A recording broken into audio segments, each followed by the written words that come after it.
कि सहारा हमारे सारे दुख कष्टों को दूर करेगा।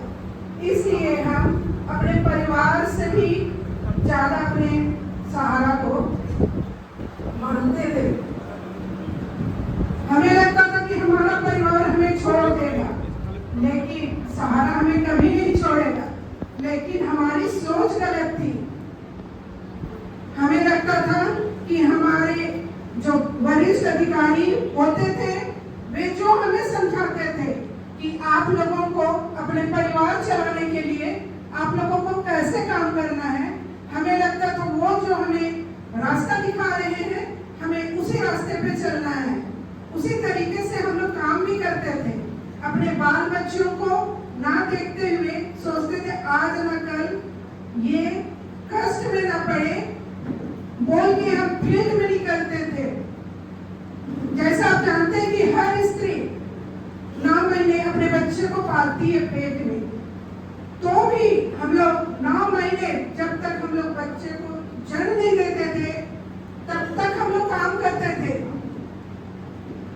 जन्म देने के बाद भी महीना भर नहीं होता था तो भी हम लोग फील्ड में निकलते थे कि हमारा अभी कमाया हुआ पैसा हमारे बच्चों के काम आएगा और भविष्य में उन्हें कोई कष्ट नहीं होगा।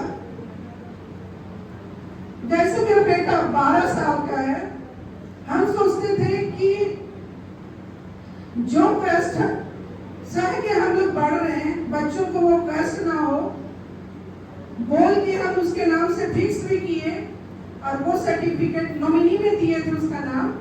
तो ये दिखाते थे बेटा तुम अच्छा से पढ़ो, मैट्रिक करना, इंटर करना, उसके बाद तुम्हारा, क्योंकि हर बच्चों का शौक होता है गाड़ी का, हो सके कि हम लोग उस समय रहे ना रहे लेकिन तुम्हारे लिए ये जो गाड़ी हम लोग कर दिए हैं।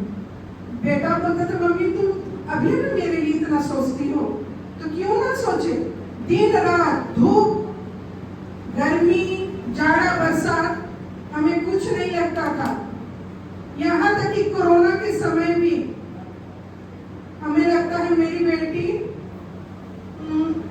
ज्यादा बड़ी नहीं थी, हम गोदी करके ही जाते थे हर घर। सब बोलते थे सुचिता मैडम आप क्यों आ जाते हैं, आप ऐसा मत आ जाइए, इतना छोटा बच्चा लेके चलते हैं।